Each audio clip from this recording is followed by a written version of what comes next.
এক নং প্রশ্ন, স্বদেশী আন্দোলনের সময় কলকাতায় একটি জাতীয় কলেজ প্রতিষ্ঠা করা হয়। এই কলেজের প্রিন্সিপাল কে ছিলেন?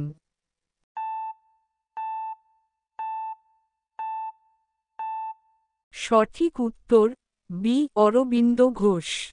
দুই নং প্রশ্ন, করেঙ্গে ইয়া মরেঙ্গে এর ডাক কে দিয়েছিলেন?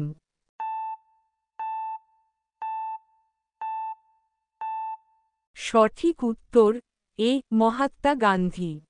তিন নং প্রশ্ন, স্বরাজ্য পার্টির প্রধান নেতারা ছিলেন?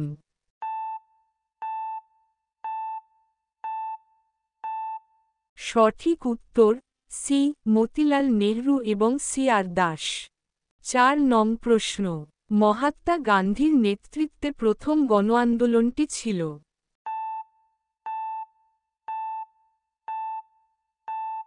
সঠিক উত্তর এ অসহযোগ আন্দোলন।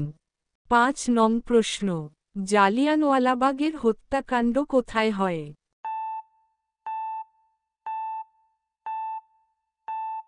সঠিক উত্তর এ অমৃতসর।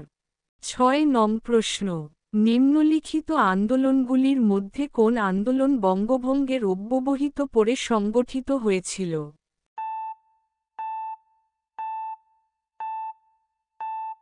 সঠিক উত্তর বি স্বদেশী আন্দোলন। সাত নং প্রশ্ন, রাওলাট আইন কত সালে প্রণীত হয়?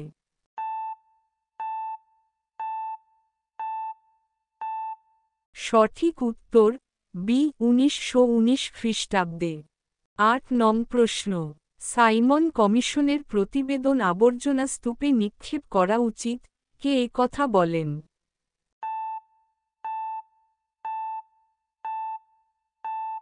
সঠিক উত্তর সি শিবস্বামী আইয়ার। নয় নং প্রশ্ন, কার বা কাদের নেতৃত্বে খিলাফত আন্দোলন শুরু হয়?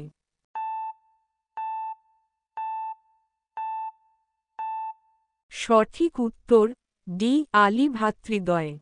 ১০ নং প্রশ্ন, নিম্নে উল্লেখিত আইনগুলির মধ্যে কোনটি ব্ল্যাক অ্যাক্ট হিসাবে পরিচিত?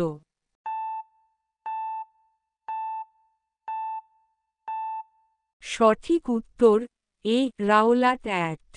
১১ নং প্রশ্ন, জালিয়ানওয়ালাবাগের হত্যাকাণ্ডের পূর্বে কোন বিশেষ ঘটনা ঘটেছিল?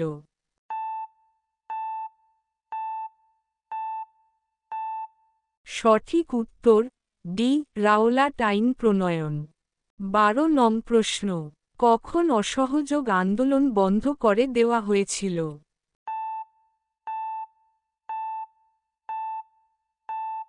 সঠিক উত্তর সি ১৯২২ খ্রিস্টাব্দে।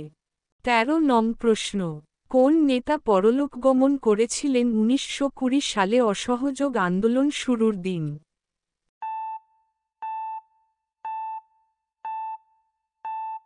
সঠিক উত্তর এ বাল গঙ্গাধর তিলক। ১৪ নং প্রশ্ন, ১৯৩২ সালে অল ইন্ডিয়া হরিজন সমাজকে প্রতিষ্ঠা করেছিলেন?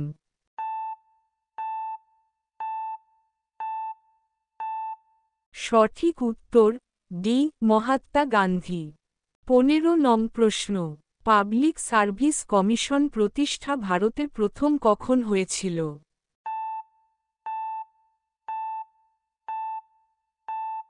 সঠিক উত্তর সি ১৯১৯ এর ভারত শাসন আইন অনুসারে।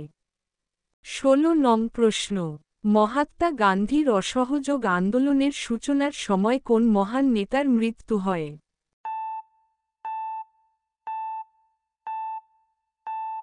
সঠিক উত্তর সি বাল গঙ্গাধর তিলক। ১৭ নং প্রশ্ন, মহাত্মা গান্ধী কোথায় প্রথম সত্যাগ্রহ পদ্ধতি প্রয়োগ করেছিলেন?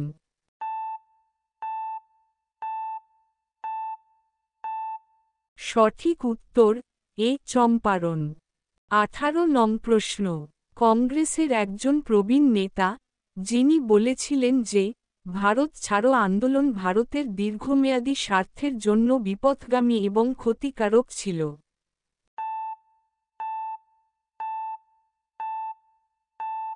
সঠিক উত্তর সি চক্রবর্তী রাজা গোপালাচারী। 19 নং প্রশ্ন 1922 সালে ডিসেম্বরে ভারতীয় জাতীয় কংগ্রেস গয়া অধিবেশনের পরে মতিলাল নেহরু এবং চিত্তরঞ্জন দাস একটি নতুন পার্টি গঠন করেন, এর নাম হল।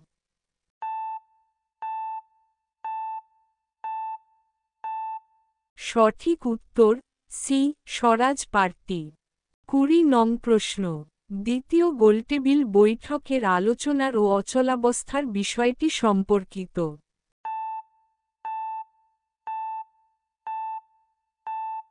সঠিক উত্তর এ, সাম্প্রদায়িক সমস্যা।